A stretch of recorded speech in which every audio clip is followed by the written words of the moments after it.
Boa noite, Karina. Boa noite, professor. Só um minutinho. Só Tranquilo, ajeitar aqui um pouquinho.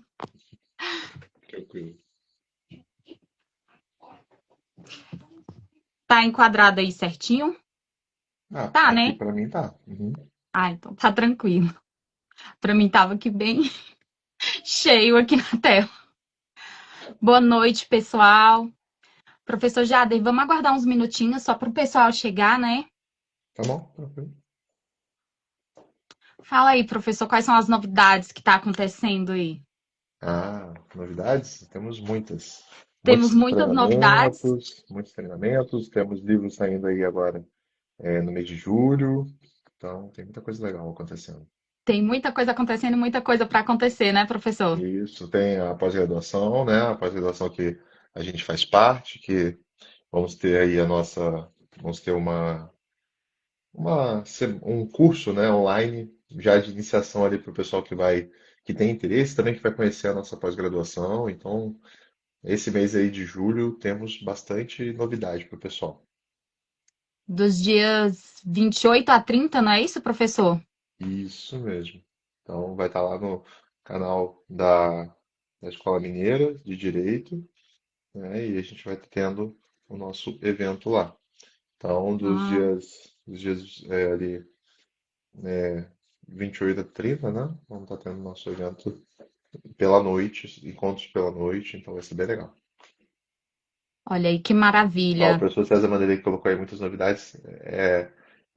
É quem me deu a honra de dividir essa obra aí sobre inteligência artificial e planejamento das contratações. E também vai estar conosco lá com a Escola Mineira, né, no nosso encontro noturno aí, já de iniciação do pessoal que vai fazer a pós-graduação e o pessoal que vai conhecer a pós-graduação. Inclusive, eu convidei o professor César para fazer parte Ó, aqui da nossa live do Conexão Pública. muito Estou bom, muito aguardando bom. aí o professor César arrumar aí um tempinho para estar aqui presente com a gente também nessa live, aproveitando a oportunidade que já divulgamos um pouquinho da nossa pós-graduação, que o pessoal pode encontrar aí nos nossos status, a, a, a propaganda do evento que ocorrerá dos dias 29 ao dia 30. Tem excelentes professores nesse evento. Então, pessoal, vai lá, dá uma olhadinha, participa. Tem grandes temas ali para que vocês possam estudar um pouquinho mais sobre licitações. Professor Jader, dando início aqui à nossa live já, se apresenta um pouquinho para quem ainda não te conhece. Eu estou vendo que tem gente nova aqui na nossa live. Fala um Tranquilo. pouquinho quem é Jader Esteves, por favor. Então tá, vamos lá. É sempre difícil, né, falar de si, mas eu sou um curioso, tá? Eu gosto de me definir como um curioso dedicado. E a minha carreira, ela começou na administração pública aos 15 anos de idade, que foi quando eu entrei na Marinha do Brasil, lá no Colégio Naval. E fiquei na Marinha do Brasil até os meus 31 anos de idade, ano passado, quando eu pedi, né, a minha demissão para poder seguir na carreira do direito. E aí, nesse intervalo, enquanto eu estava lá na Marinha, eu tive a oportunidade de prestar um concurso interno para ficar na área de ensino, onde eu fiquei quase 5 anos ministrando aula de direito aplicado a licitações e contratos na Marinha e também para alguns órgãos federais e tudo mais. E aí tive aí nesse intervalo de quase 5 anos a oportunidade de ter mais de 10 mil alunos em mais de 60 treinamentos só de licitações e contratos. Nesse meu tempo, né, fiz minha graduação em Direito, fiz minhas especializações, fiz meu mestrado e agora estou no doutorado. Se Deus quiser, até o final do ano eu vou estar qualificando minha tese, já pensando, nos próximos passos. Então, de forma muito resumida, esse sou eu, né, academicamente falando e profissionalmente falando, que eu acho que é o que acaba contando aqui para o nosso bate-papo. Que maravilha, né, professor? É sempre bom explicar um pouquinho, falar um pouquinho da gente, da nossa, eu digo, da nossa trilha ali, para que o pessoal também possa conhecer um pouquinho mais da gente, ver o caminho que a gente percorreu para chegar até onde a gente está hoje. E professor Jarder, uma fera na IA, né? Uma É, fera na IA, gente. Não tenho o que explicar sobre essa pessoa ministrando uma aula de IA. Fala aí, É, professor. eu brinco, né, com o pessoal. A minha área de conhecimento é o direito, mas eu sempre gostei da parte tecnológica, sempre me interessei. E aí eu falo isso sempre nos treinamentos, que eu sou um curioso dedicado. Então, aquilo que eu faço e que eu estudo, as pessoas podem, né, aprender e fazer também, porque o que a gente vai precisar com o passar do tempo são pessoas que dominem sua área de conhecimento, né, a sua operação, para que possam entender quando e como também será possível fazer ali a integração com a inteligência artificial. Então, eu falo, muitas pessoas às vezes ficam falando, eu tenho que fazer um curso de IA. Não, não é só fazer um curso de IA. É se especializar no que você domina e aí depois que aprender a usar a ferramenta, aí sim, Depois né, integrar a fazer essa IA, né, integração. professor? Eu, assim, Exatamente. eu também compacto dessa mesma ideia, que primeiro a gente precisa se especializar, entender aquilo que realmente é a nossa, vamos dizer assim, aquilo que realmente é a nossa praia ali dentro daquele ecossistema todo, para depois integrar a IA. Eu acho que Uhum. assim é a forma mais fácil de você poder lidar com a ferramenta, inclusive para você poder passar para outras pessoas, para poder ensinar outras pessoas. Porque não É adianta isso. você só conhecer a ferramenta ou conhecer o pouco de licitação que seja para você transferir essa informação para terceiros. Isso é um ponto bem, bem importante. E o professor Jader trabalha numa área em A que eu sou apaixonada, que é fiscalização de contratos, certo? É isso. Inclusive com aquele óculos que eu nunca lembro o nome. Eu nunca lembro o nome. Olha que eu já usei ele bastante na área de educação. Ali na época que eu trabalhava com credenciamento, então ali na área de educação, aquela parte tecnológica ali, o pessoal que utilizava muito ali para química, física, testes, então trabalhei bastante com isso na área de credenciamento.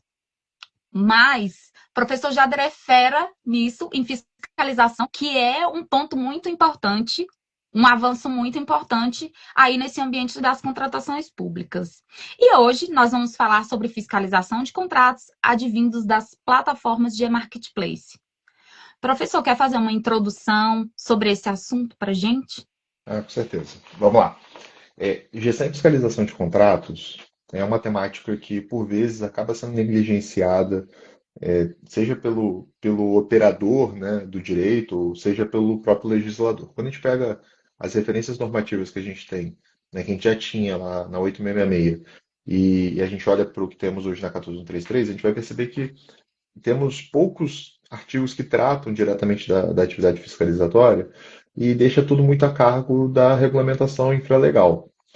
Isso, obviamente, visa lhe dar uma certa autonomia para que cada ente federativo, né, cada órgão, cada entidade, dentro das suas realidades locais, possam se adequar, mas a gente percebe que, na verdade, isso acaba gerando uma inércia, né? As pessoas ficam muito na expectativa da regulamentação federal para poder copiar esse modelo de fiscalização. Um modelo que, basicamente, foi iniciado lá com a Instrução Normativa número 5 de 2017, trazendo uma divisão ali dentro da equipe de fiscalização entre o gestor, fiscais técnicos, administrativos, setoriais.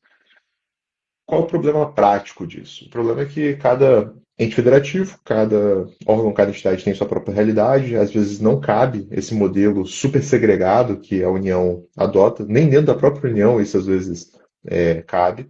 E aí o que a gente vê é que essa atividade acaba ficando num segundo plano, as pessoas não se preocupam com ela ou só vão se preocupar quando dá algum tipo de problema. Só que não adianta.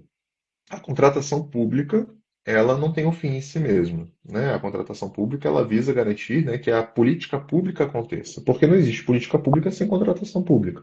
E a licitação ou o processo de contratação direta só se materializa de fato a partir do momento que a gente tem entrega do objeto. Ou seja, a fiscalização é o que garante que o objeto vai ser entregue. Como, onde e da maneira como se espera, né, aquilo a administração ali estabeleceu por meio dos seus instrumentos contratuais. Então, pensar na atividade fiscalizatória é algo que hoje as pessoas ainda não dão muita ênfase, não dão muito foco, mas que a gente precisa ter atenção. Seja por conta desses modelos, né, de contratação cada vez mais céleres que a gente vai ver aí com os e-marketplace, seja também pela própria realidade dos contratos de natureza continuada, que agora vão poder se estender até 10 anos. Ou seja, a gente começa a perceber que o planejamento e a própria escolha do fornecedor acabam se tornando processos pontuais e o que vai acabar, no decorrer do tempo, acontecendo de forma rotineira, né, para que garanta ali a entrega do objeto, é a atividade fiscalizatória, que hoje ainda é negligenciada. Então, pensando nessa linha geral, foi por isso que eu fui pesquisar isso quando eu comecei o meu doutorado, o meu mestrado, perdão, né? Inclusive, a minha dissertação de mestrado deu origem ao livro de gestão e fiscalização de contratos, e que ano que vem vai estar saindo a segunda versão, né? Já, né, bem mais recheada de conteúdo. E é um tema que eu me dedico até hoje por conta disso, né? Por conta dessa deficiência que eu tenho observado aí no passar do tempo. E a fiscalização de contratos, ela ainda, e a gente já está em 2026, ela ainda é tão falha, principalmente no ambiente de obras, na parte de Uhum. engenharia. Quando você, ali, e aí eu já falo como fornecedor, sabe? Quando você entra ali para dentro de um órgão público, vai dar uma olhada em como está acontecendo. Aí você tirando aquele meio de campo ali, você participando da gerência de uma empresa, você indo lá para fiscalizar o que está acontecendo, o que deixa quem, de certa forma, está mandando lá em seus funcionários, em como está rolando a rotina lá, em como estão trazendo para a empresa as OS, em como aquela situação toda está acontecendo. Por que, que eu falo isso? Às vezes, você pega um contrato de engenharia de órgão X, mas o órgão, os funcionários só, vamos dizer assim, ficam lá, mas é praticamente que um contrato que você passa o mês entregando documentação. A outra parte internamente é feita pelo órgão. Aí você chega lá para fazer aquela visitinha fiscalizatória, aí você encontra o próprio responsável pelo órgão burlando toda a ordem da situação. E depois ainda volta para a empresa com notificação de que o serviço não está sendo executado na conformidade. Mas por quê? Porque ele próprio tira o funcionário da execução, do trâmite que deveria acontecer. Então, quando a gente parte para integrar fiscalização de uma forma mais avançada em determinadas situações, e ainda que eu tenho uma cabecinha um pouco alucinada com essas coisas. Então, quando eu vejo o professor Jader trabalhando com aquele óculos em sistema de fiscalização, eu vislumbro algumas situações que poderia ajudar em questões que são de extrema importância nesse ambiente tão, vou dizer assim, tão sem apoio ali, entendeu? Porque você Sim. tem uma grande responsabilidade de estar com o contrato em dia. Às vezes você fica à mercê de determinado funcionário e você precisa ter um respaldo legal de tudo que está acontecendo lá dentro. E às vezes isso não acontece. E digo mais, hein, Karina? Digo mais, a fiscalização, ela é uma faca de dois gumes. A gente tem que observar tanto por... é um tema tão relevante, não só para a administração pública, como também quem contrata com a administração pública. Porque se a gente parar para analisar, né, a pessoa que está vendendo para o governo, ela quer receber. E se ela quer receber, ela precisa saber quando ela vai receber, de acordo com os recebimentos que acontecem, né, os recebimentos provisórios, definitivos, para fim ali de liquidação da despesa e posterior pagamento. Se eu não entendo como funciona a fiscalização de acordo com a norma, né, eu não consigo nem cobrar a administração acerca do que está acontecendo. E aí, esse ponto que você trouxe, ele é relevante. Quando eu faço meus treinamentos de gestão e fiscalização de contratos, eu costumo inserir nos treinamentos algumas atividades com óculos de realidade virtual, né, ou realidade aumentada, dependendo da situação, justamente para que as pessoas percebam que para a gente começar a criar uma cultura de fiscalização, a gente não precisa começar com uma rotina super complexa. É começar do básico. Às vezes a gente não sabe fazer um relatório, a gente não sabe verificar a entrega de um bem que vai ser um consumível. A gente não sabe fazer o básico. E a gente às vezes quer pular do básico para o avançado. Culturas organizacionais não acontecem dessa forma, elas não surgem do nada, a gente constrói tijolo por tijolo, começando com um processo mais simples e conforme ele for ficando mais complexo, a gente vai, né, junto com esse processo, acompanhando e se desenvolvendo. Obras civil de engenharia, a gente tem um exercício, por exemplo, lá em realidade virtual, né, que basicamente é como se fosse um canteiro de obras, e aí você se vê dentro de um canteiro de obras, você vê um monte de coisa acontecendo, e questões não só ligadas à própria execução do contrato, mas à forma como os empregados se comportam. Então você vê um empregado, por exemplo, sem EPI, você vê o outro pegando material e colocando no local inadequado. Então, tudo isso em realidade virtual para que você possa se atentar, né, justamente que a atividade ela não se resume a checar documentos. A atividade fiscalizatória ela é composta do acompanhamento e da fiscalização. São dois verbos, acompanhar e fiscalizar. E não são dois verbos à toa. O legislador ele trouxe isso já com o propósito de falar, meu amigo, não basta você fazer um cara crachá do que está dizendo no termo de referência na proposta da empresa. É verificar se a execução aconteceu como deveria acontecer. Porque aqui nós temos inúmeras outras normas, além da lei de licitações, que vão trazer exigências para ambas as partes durante a execução, sejam normas trabalhistas, sejam normas de segurança do trabalho, tá? Então, assim, sejam normas ambientais. Então, N outras normas estão conectadas à atividade fiscalizatória. E é por isso que você precisa se fazer presente. Você tem que garantir que não vai ter nenhuma criança e adolescente prestando, como um prestador de serviço, você tem que garantir que os empregados num contrato de dedicação exclusiva de mão de obra são de fato aquelas mesmas pessoas, se o preposto está presente, se o objeto, né, se o material que você comprou está na quantidade certa ou não está, se você vai fazer uma verificação por amostragem. Então, são N fatores que afetam ambos os lados. Então, é importante que a gente entenda que fiscalização, discutir esse tema, não é relevante só para a administração pública, é também para a iniciativa privada que contrata com a administração pública. E a gente não pode esquecer disso. E isso vai ficar cada vez mais relevante. Até porque, com a chegada do marketplace, basicamente, o gargalo administrativo para fins de pagamento vai ser o quê? Vai ser atividade fiscalizatória. Observe, os sistemas serão desenhados, né, porque a gente não tem nenhum sistema desses rodando, mas a norma que autorizou, né, que alterou a 14133, que trouxe a previsão expressa do SIGS, né, desse sistema, os entes federativos comecem a regulamentar e comecem a pensar nos seus próprios marketplaces. A gente vai perceber que a contratação vai ser muito ágil. O grande diferencial aqui, acerca de qual vai ser o marketplace vantajoso para quem está vendendo para eles, são aqueles que vão conseguir garantir que haja entrega, haja o recebimento e que haja o pagamento dentro de um prazo razoável. Só que não tem como a gente garantir isso se nós não tivermos o quê? Fiscalização bem preparada. Ou então a gente vai correr o risco de termos ali no futuro próximo é, recebimentos de objetos contratuais meramente formais que vão acabar, de alguma maneira, cedo ou tarde, gerando um transtorno para a administração, e não só para a administração, como também, né, para o próprio administrado. Então, são pontos que a gente tem que levar em consideração.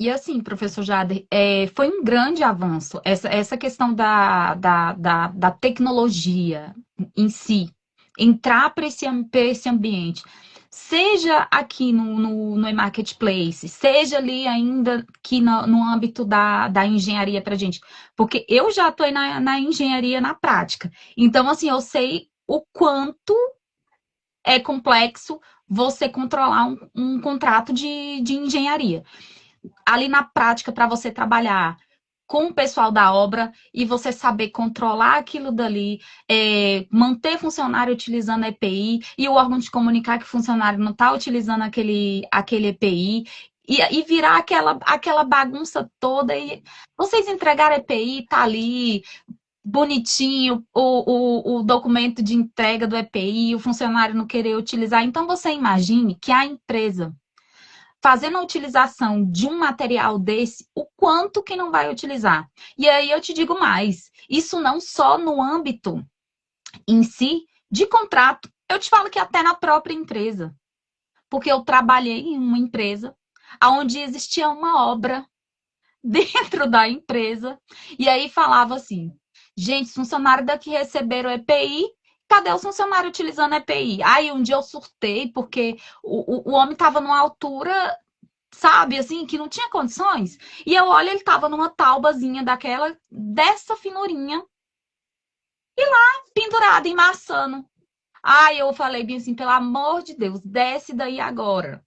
Ai, mas aqui não tem problema, Karina, tranquilo. Eu desça ou eu assino teu papelada pra tu sair hoje. Aí ele, não, não é assim, não é assim. Eu falei, é assim sim. Ou coloco o EPI ou não trabalha mais. Mas sabe aquele tipo de pessoa teimosa? É assim. E é nesses momentos que muitas empresas se complicam com uma situação como essa. E aí já parte por uma situação da empresa. Imagine que essa tecnologia, que não só o senhor transpõe para a administração pública, também podendo ser utilizada ali pelo próprio fornecedor, para o próprio uso, ainda que pessoal ali, quem comanda a obra, que sabe que tem vários prédios ali, tudo junto, sabe como é que é esse complicador. Então, você imagina que você não está utilizando só para X, você também está utilizando para Y. Então, estamos em um avanço bem, bem melhor do que a gente imagina. Só basta as pessoas quererem usufruir da forma correta, serem instruídos da forma correta para essa utilização. E aí, professor, vamos lá para as nossas perguntinhas, né? Vamos lá? E aí nós temos aqui, como deve ser realizada a fiscalização de contratos originados em plataformas de marketplace? Boa. Algo que às vezes o pessoal esquece, tá? Quando a gente fala de contrato, contratos da administração pública, eu não estou falando necessariamente de um instrumento de contrato, tá? Quando a gente fala de contrato, é qualquer relação, é qualquer tipo de formalização feita entre as partes que garantam que exista um vínculo entre elas. Por que eu estou falando isso? Porque tem muita gente que fala para mim: ah, não tem fiscal de contrato aqui porque não tem contrato, é nota de empenho. Pessoal, nota de empenho é um instrumento substitutivo ao contrato. Tem força de contrato, tem que ter fiscalização, tá? Não muda nada. Tanto é que o próprio legislador, quando fala, por exemplo, de contrato verbal, ele fala contrato verbal, ou seja, até o contrato firmado de maneira verbal é um contrato, tá? Infelizmente, esqueceram de colocar lá aquele textinho que estava no parágrafo único do artigo 2º da Lei 14, da Lei 866, que prevê justamente isso, que independentemente de utilizada, qualquer instrumento ali seria considerado contrato para fins da lei. Então, aqui contrato é tudo. E aí, por que eu estou falando isso?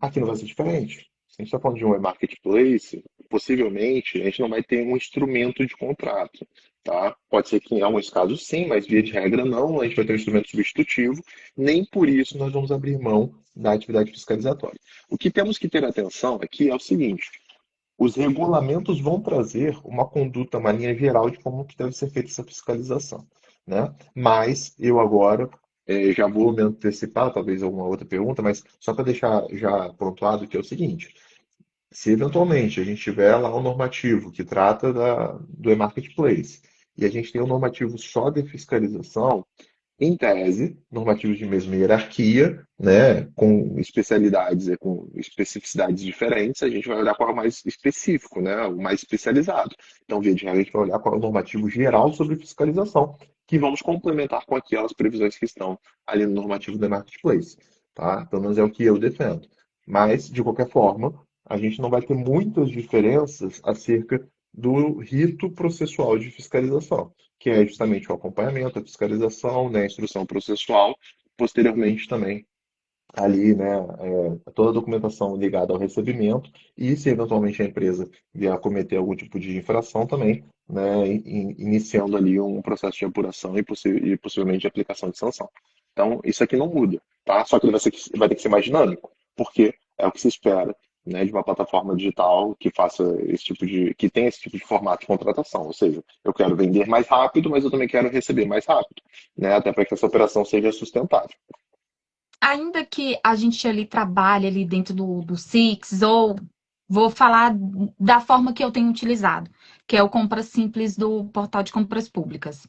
Ali a gente utiliza trabalha com o e-marketplace ali para medicamentos, materiais hospitalares, ali dentro dessa seara, professor. A gente assina ali, compra ali vamos dizer aqui, a gente compra ali uns medicamentos, umas dipironas, algumas coisas ali, no estilo de uma Shopee, de um Mercado Livre, funciona Uhum. mais ou menos nessa formatação. Eu estou comprando, assino um contrato, e para este contrato, para essa compra deste medicamento, que digamos que eu comprei esses medicamentos para entrega de 3 dias. Esses medicamentos, essa entrega deste contrato que eu assinei, vai ser fiscalizada assim como qualquer outro contrato, certo?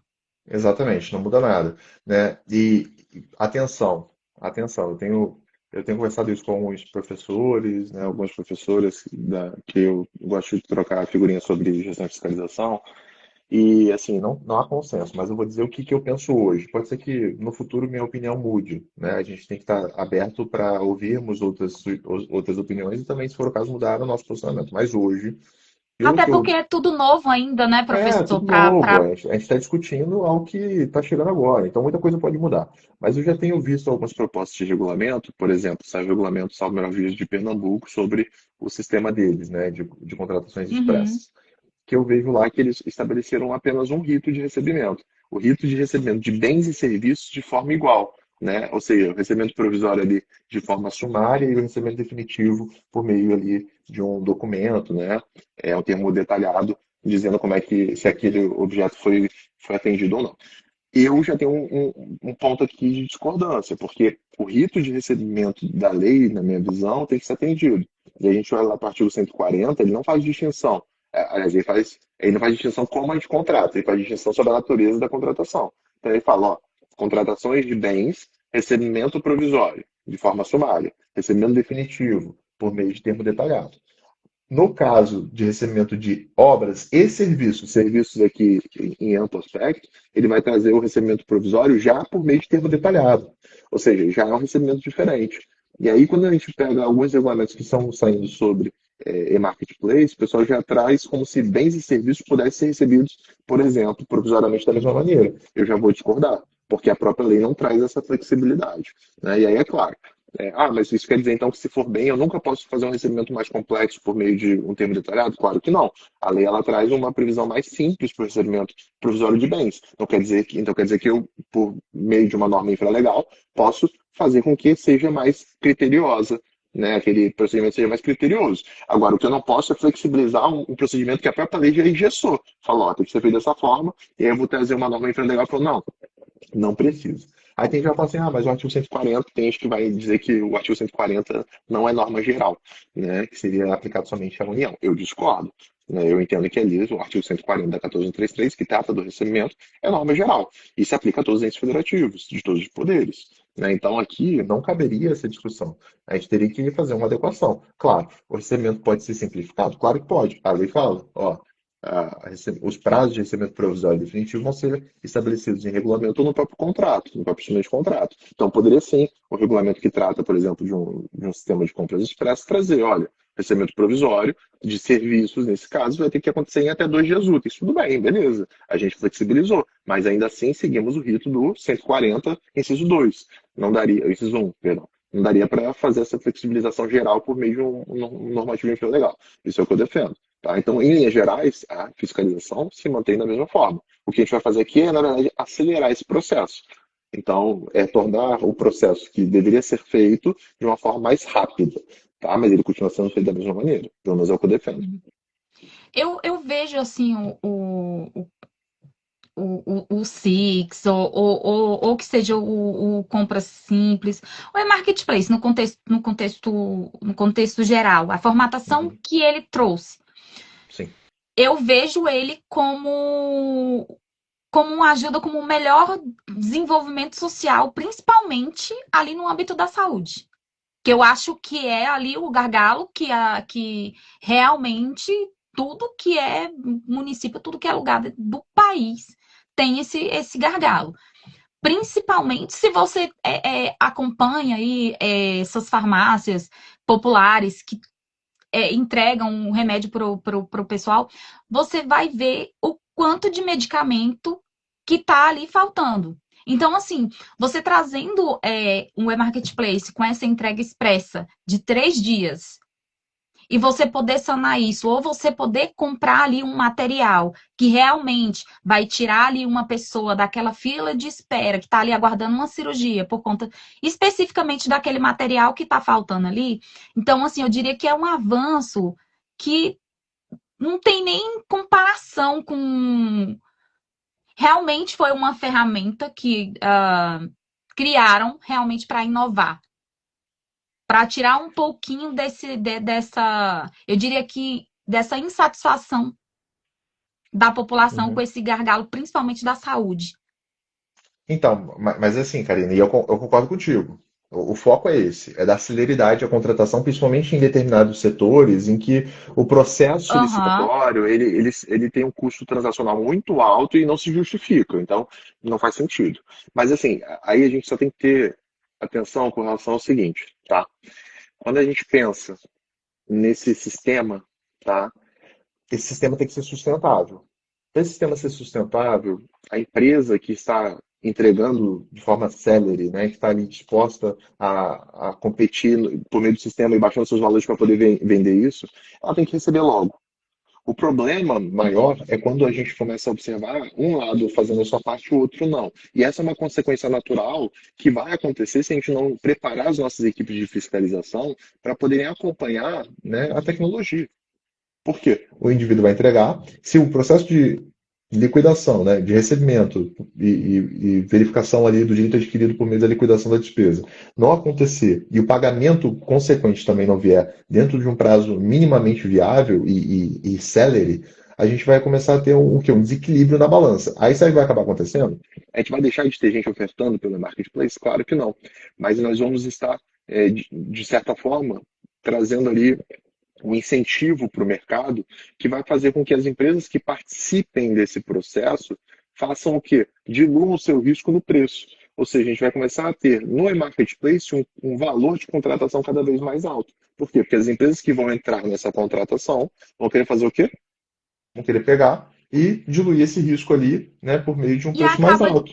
e acaba descredibilizando um pouco, né, professor? Porque, assim, Sim.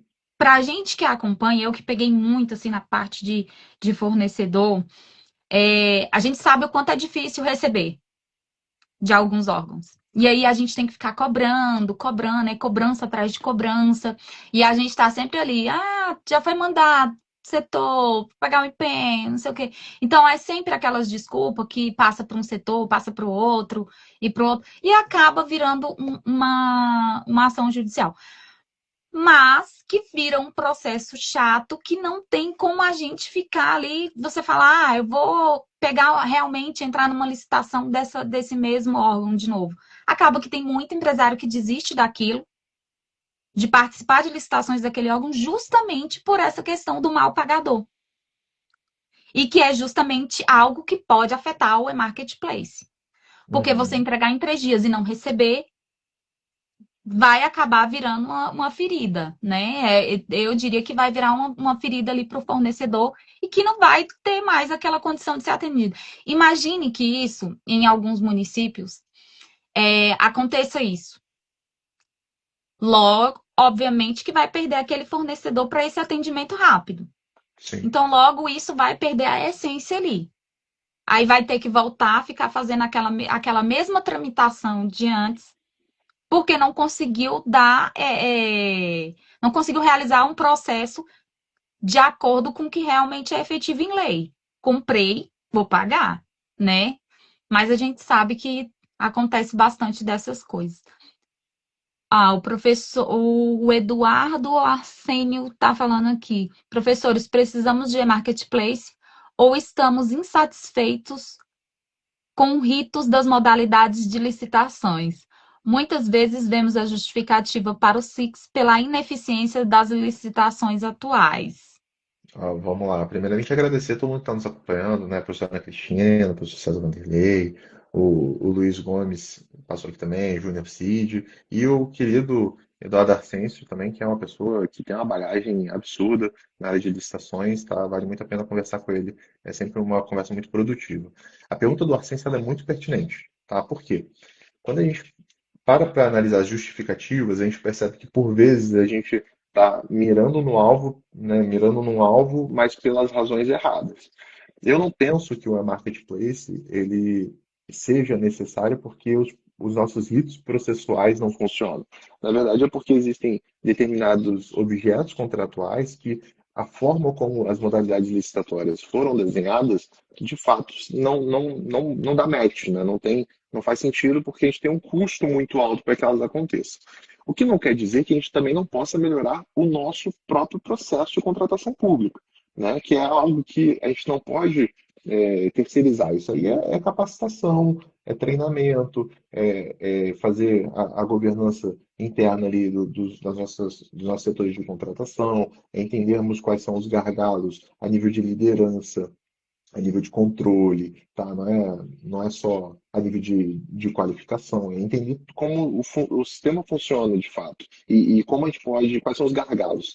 A inserção tecnológica não é uma solução para todos os problemas. Eu bato muito nisso com os meus alunos. O pessoal fala assim, professor, vamos inserir inteligência artificial aqui. Olha, nesse caso aqui não é um problema de tecnologia, é um problema humano. E você não vai resolver colocando, por exemplo, a IA para fazer essa questão que não vai sanar o problema. Então, assim, eu penso que o e-marketplace ele é importante, justamente por conta desses objetos que têm uma alta volatilidade, né, e a gente fica ali com dificuldade, ou até por uma questão ali de adequação de planejamento, de estimativa, que às vezes a gente não consegue fazer via de registro de preço, né? Registro de preço a gente sabe que tem ali a validade da ata, né? Temos outras questões ligadas também a quem participa do registro de preço, que às vezes acaba ficando há um certo, em algumas situações, certo descrédito ao sistema, porque está registrado, não contrata, né? E quando contrata, às vezes não da forma adequada. Então, assim, temos N outras razões que se tornam o marketplace uma boa ferramenta. O que não quer dizer que a gente vai deixar de ter modalidades licitatórias, convencionais. Nós vamos continuar tendo pregão, vamos continuar tendo concorrência, porque determinados objetos contratuais não fazem sentido serem contratados via marketplace. Né? Então, quando eu estou falando um serviço que tem um grau de complexidade maior, eu vou precisar fazer um pregão, vou precisar fazer uma concorrência.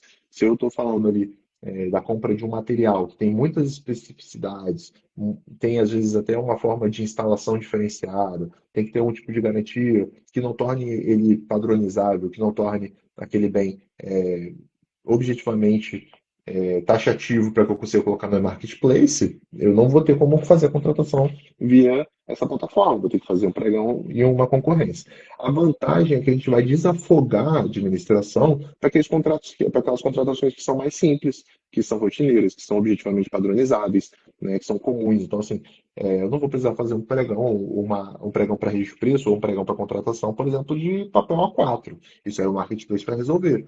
Né? Então, eu vou concentrar os meus esforços para fazer o quê? Um pregão, né, para um equipamento super sofisticado, sei lá, um equipamento médico, um equipamento militar, um equipamento de segurança pública, tá? É que, de fato, precisa ali ter uma dedicação maior, né? Uma equipe de planejamento mais integrada, mais dedicada, mais atenta, e aí a gente consegue melhorar, né, todos os tipos de contratação. Agora, não adianta achar que vai inserir o SIX, vai inserir IA, vai inserir qualquer tipo de inovação e só por isso vai resolver o problema. Nós temos que ter pessoal qualificado em todas as fases do processo, porque o planejamento continua sendo o mesmo.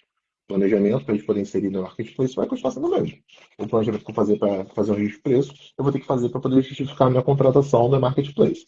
A, a fiscalização vai acontecer da mesma maneira. Então, assim, certas coisas não vão mudar, certas coisas estão ligadas ali ao que a própria lei exige, ao próprio rito da própria administração, que, independentemente do que vier, vai se manter, e a gente tem que estar atento a isso. Eu acho, professor, eu acho não. Não, não é só questão de achismo. Por vários atendimentos que eu tenho feito, o que eu vejo muito no pessoal é a dificuldade de estar ali com um objeto, não saber ainda identificar aonde que ele se encaixa, em que tipo de contratação que vai utilizar. E aí é por isso que muita coisa sai um pouco do contexto.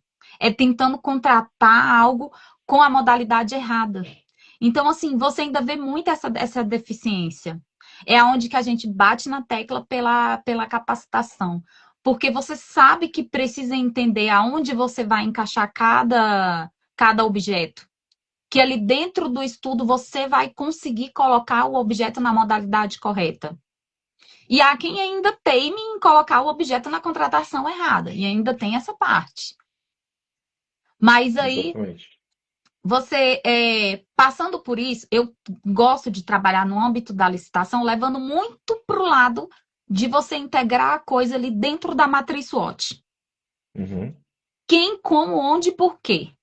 Para você saber identificar todas as vertentes ali do processo licitatório. E a maior deficiência é dentro disso.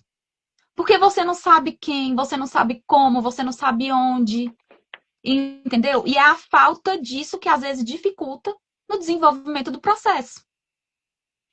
E aí é uma realidade que a gente tenta mudar e às vezes é difícil, porque o povo não quer entender que a coisa tem que funcionar de certa forma, entendeu? Então, tem Exatamente. esse ladinho que ainda pesa. Não, E exatamente. aí, A gente tem que melhorar os nossos procedimentos. A gente tem que olhar para dentro da administração e para dentro das nossas instituições em geral e parar para pensar o que que dá para melhorar, né? O que que a gente pode fazer para melhorar? E às vezes não é só uma questão procedimental, às vezes também é procedimental, às vezes é uma questão cultural, é uma questão de adaptarmos a forma como nós entendemos o que fazemos. Entender as nossas fraquezas, entender os nossos pontos fortes, entender quais são as ameaças, né? Quais são as oportunidades. Então, tudo exatamente. isso transforma a administração, inevitavelmente, não tem o que fazer. Só que a gente ainda está engatinhando nesse tema, né? A gente ainda acha que governança é controle, somente controle. A gente esquece do valor da importância da capacitação, a gente esquece a importância da liderança, né? Então, não adianta nada eu ter um órgão, uma entidade, onde eu tenho a base, né, de servidores, de empregados ali dedicados para realizarem uma mudança, adequarem os seus ritos, aprenderem a fazer o que é certo, e eu tenho uma liderança ali, uma pessoa que está num cargo de autogestão, né, que da alta administração, que não tem interesse nenhum em mudar o que está sendo feito, porque de alguma forma que ele causa ali a favorece, né? Uma vez me falaram isso.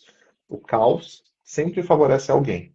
Então tem muitas vezes as coisas são caóticas, não é porque as pessoas não sabem o que tem que ser feito, é porque alguém está se favorecendo dessa situação, né? Então, e eu digo caso aqui, Exatamente. favorecimento, eu estou falando necessariamente de corrupção, tá? De corrupção ativa, passiva, dinheiro no bolso, não. Eu estou falando de situações do tipo, eu fui ministrar alguma vez um treinamento num órgão, aonde eu perguntava para as pessoas, tá, o que que tem que ser feito? E aí todo mundo perguntava, as pessoas não sabiam. As pessoas falavam, como é que vocês fazem? Ah, a gente pergunta para o fulano. E era o fulano, era um grande detentor do conhecimento, ele sabia tudo sobre o órgão, aquele órgão especificamente, sobre os ritos daquele órgão, e ele era, digamos, um grande técnico. Ele ficava falando o que o pessoal tinha que fazer. Você faz isso, você faz aquilo outro, faz aquilo outro. As coisas aconteciam, mas tinha um problema. Quando esse indivíduo estava fora, as coisas não andavam. Por quê? Porque ele fazia questão de não dividir o conhecimento. Porque para ele era importante que ele fosse uma referência, né? Para que ele estivesse ali naquela posição e que as pessoas sempre o enxergassem dessa maneira. Olha, ele é o grande detentor do conhecimento. Ou seja, a gente está, eu estou dando um exemplo que é típico de gestão do conhecimento.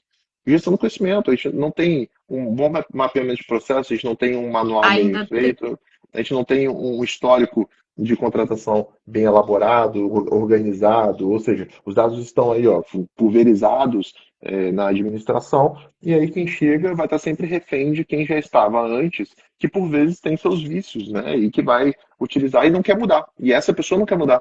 Pode observar, grande parte da resistência, tá? Eu falo isso de forma assim, obviamente não vou fazer nenhuma generalização burra aqui, mas pelos locais por onde eu passei, pelos todos os alunos que eu já tive, eu percebo que grande parte das resistências acerca de inovações, e aqui inovações no sentido muito mais amplo, não somente tecnologia, mas até no sentido de remodelarmos aquilo que a gente já faz hoje de uma forma mais eficiente, é parte do próprio servidor. O próprio servidor, às vezes, não quer que as coisas mudem. Por quê? Porque ele, dentro daquele ritozinho ali que ele está acostumado a fazer, ele não vai ter dor de cabeça. Então tem que ter muita atenção com relação a isso. Né? E aí, quando a gente volta agora para o CITES, né? Volta para os e-marketplaces e volta para a atividade fiscalizatória, a gente tem que ter cuidado para a gente não fazer da atividade fiscalizatória desses contratos aquilo que a gente já estava fazendo antes, que era o famoso fiscal carimbo. O indivíduo só vai o quê? Carimbar a nota fiscal, dizer que atesta e pronto.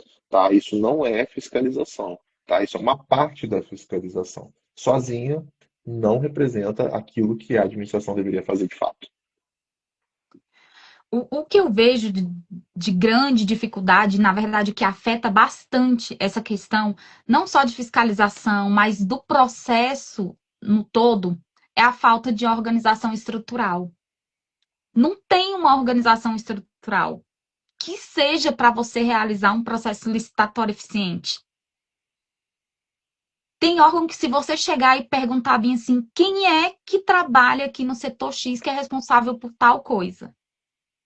Não vão saber te dizer. E aí eu tô te falando de certeza de todo o tempo que eu trabalhei com credenciamento, de eu precisar de alguma coisa, de correr atrás de algum processo, e eu ligar e falar, não, eu quero falar com o responsável e tal, tal, tal. Gente, cadê o responsável? Ninguém sabia quem era o responsável por aquilo dali. Entendeu? Ah, mas não, eu não sei. Olha, fulano, essa contratação não acontece dessa forma, isso aí tá errado, você não pode trabalhar desse jeito. Não, mas é assim que aqui trabalha. Entendeu? Então, ainda, você ainda escuta esse tipo de informação. É uma grande dificuldade. Porque além dos municípios pequenos ter poucas pessoas para executarem aquele serviço, ainda tem aqueles que travam no pouco que sabe.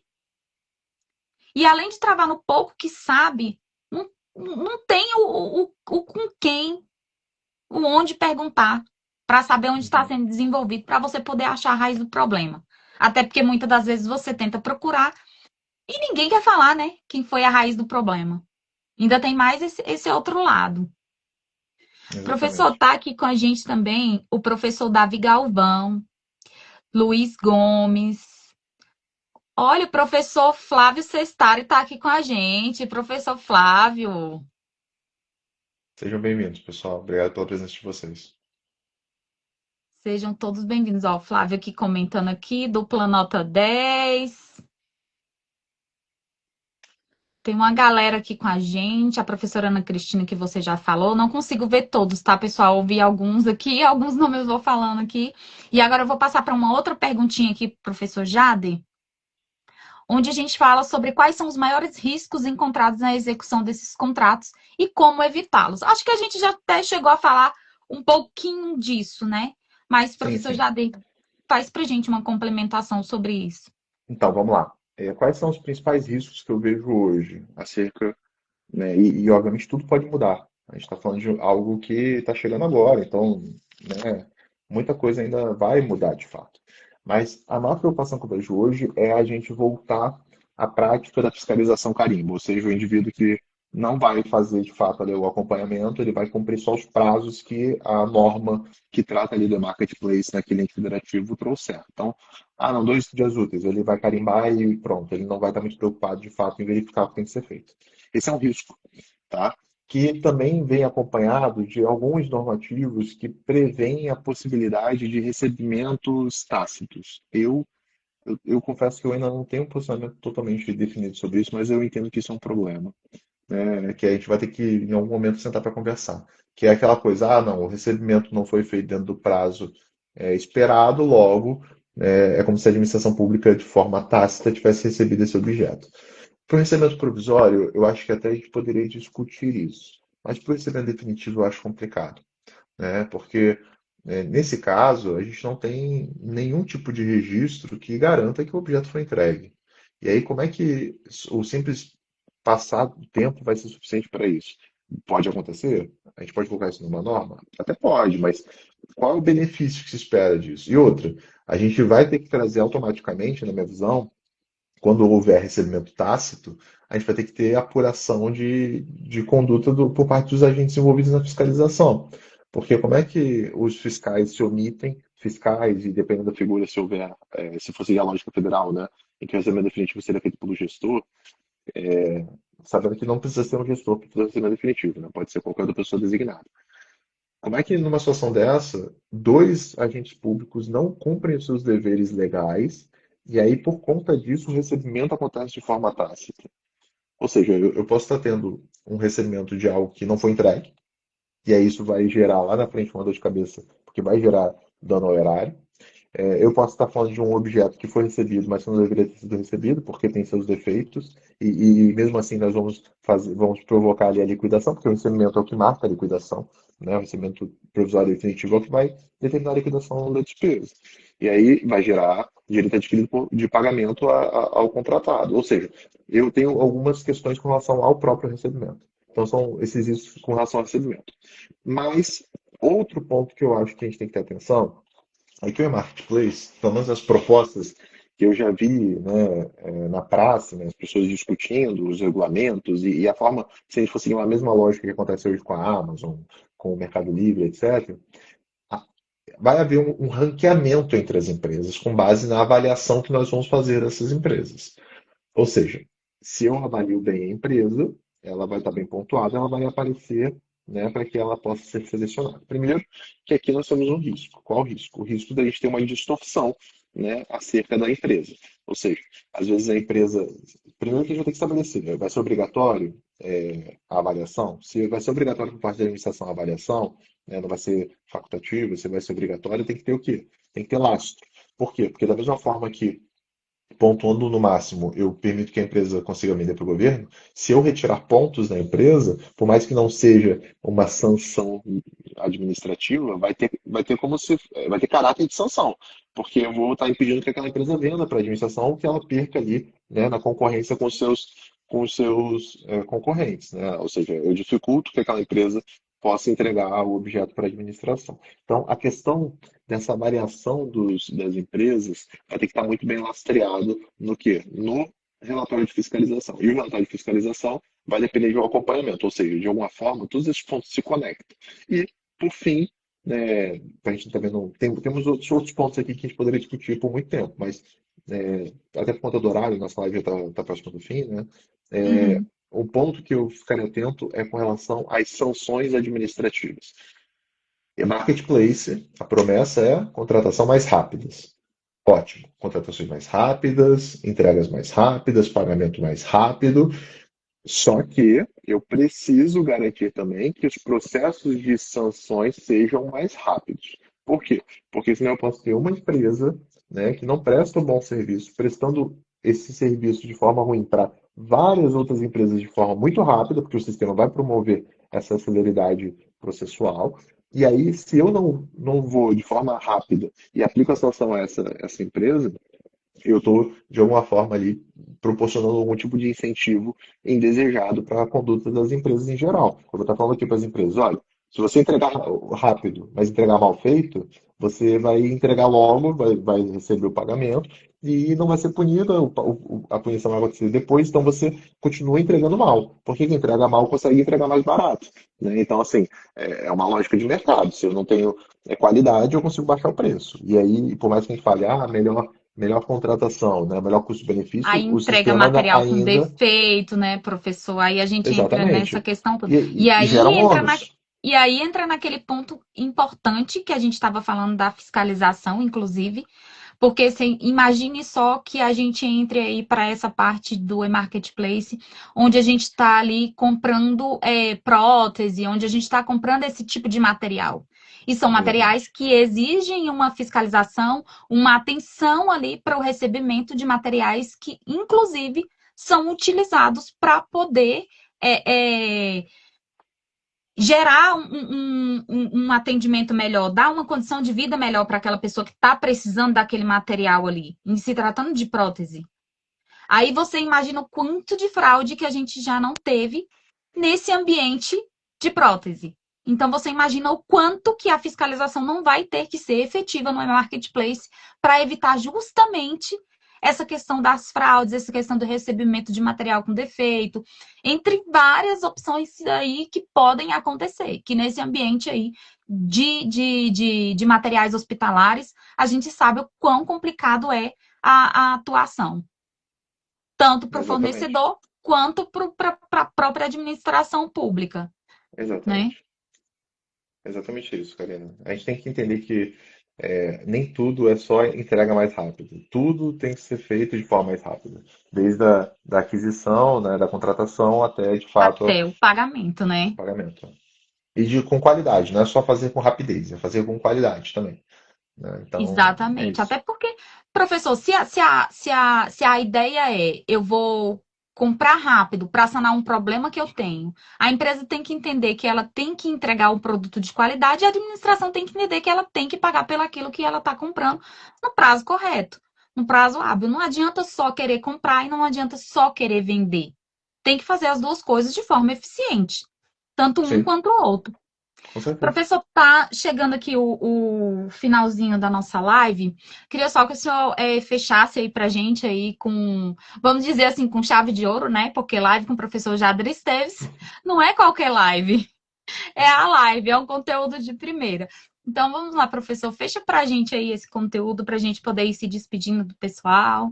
Então, tá bom. Primeiramente, te agradecer, tá, Karina? Te agradecer pela oportunidade, pelo convite. É sempre uma honra, um prazer poder conversar contigo, ter uma conversa qualificada, né? Uma conversa de valor. Falar sobre o que a gente vê na prática e também aquilo que a gente estuda para poder melhorar a prática, né? Então, há uma sinergia entre a academia e também ali a nossa prática diária. Temos que ter essa sinergia. Com relação ao e-marketplace e à fiscalização, pessoal, eu gostaria de encerrar com a seguinte reflexão. Temos que separar aquilo que é hype, aquilo que é entusiasmo, aquilo que é desejo, daquilo que de fato a gente vai ver na prática, tá? Temos muitas expectativas acerca dos e-marketplace e, naturalmente, queremos que eles funcionem e tudo mais, mas nós não podemos esquecer que para que esses novos sistemas funcionem, para que essas inovações façam sentido, nós precisamos garantir que aquilo que nós temos que fazer seja bem feito. Então, se você tem dificuldade hoje de fazer uma fiscalização adequada de um contrato, né, firmado por meio de um processo licitatório, que você tem uma etapa de planejamento maior, que você tem uma etapa maior de seleção do fornecedor, e mesmo assim você não consegue se preparar para receber esse objeto como deveria, então é bom você começar a revisitar os seus processos para que você, e eu digo você, né, o seu órgão, a sua entidade, possam, né, trazer processos mais céleres, mais seguros, que garantam uma fiscalização adequada, para que de fato essas tecnologias façam sentido e funcionem na prática. Então, vocês precisam fazer parte dessa mudança. Nós precisamos fazer parte dessa mudança. Tá bom? No mais, estou aqui à disposição, aqueles que precisarem, tá? Só entrar em contato. Karina, mais uma vez, obrigado por aceitar também ter participado Excelente, lá do professor. corpo docente da nossa pós-graduação. Dias 28, 29 e 30 estaremos online pela Escola Mineira falando sobre a nossa pós-graduação e trazendo conteúdo de qualidade para vocês. Já estão mais convidados, esperando vocês lá. Tá bom? Obrigado. Eu que agradeço. Antes de mais nada, professor, agradecer aqui a presença do Mandato de Valor, um grande amigo aqui, participando aqui da live. Inclusive, eu gostaria de, antes de encerrar a live, dizer para vocês que nos próximos capítulos teremos grandes profissionais. Como eu disse, trabalharemos com licitações, trilharemos. Conexão pública é realmente para conectar. Traremos especialistas do legislativo e não só do legislativo, do criminal também, porque vamos trabalhar os crimes contra a administração pública. Então, aqui vai ser uma ponte de conexão entre todo o ambiente ali que conecta com as licitações e contratos, para poder trazer um conteúdo diferenciado, ainda trabalhar o marketing não só para nós, professores, como para aqueles ali que estão trabalhando dentro do governo. Vai ter convidados especiais nesse sentido também, que inclusive para falar sobre um momento que nós vamos viver logo mais à frente. Então, só para dar um pequeno spoiler para vocês, que vem convidados diferentes e vocês vão sentir aquela quebra na live, não só em se tratando de licitações e contratos. Professor Jader, muito obrigado. É uma grande honra tê-lo aqui na live. É uma grande honra fazer parte do projeto da pós-graduação com você, tê-lo como coordenador, uma pessoa de uma experiência grandiosa para passar para a gente um conteúdo assim de forma esplêndida. Eu sou apaixonada em questão de IA, se tratando de fiscalização, do professor Jader falando. Então, assim, eu sou ali a aluna da fileira da frente. Então, excelente, muito obrigado. E antes de mais nada, eu gostaria de deixar uma frase aqui para vocês, aonde a gente encerra com um momento de reflexão. A tecnologia, ela transforma a forma como contratamos, mas ela não substitui a responsabilidade do gestor público. Na sua visão, qual é o maior desafio para que os órgãos públicos utilizem plataformas e marketplace com segurança, eficiência e conformidade na 14133? Isso é para a gente refletir sobre a atuação, sobre a responsabilidade, sobre o quanto a tecnologia tem a agregar, mas também tem a responsabilizar sobre a sua utilização. Pessoal, muito obrigada. Mais uma vez, muito obrigada, professor Jader. E até o nosso próximo Conexão Pública. Tchau, tchau, pessoal. Obrigado. Tchau, tchau, pessoal.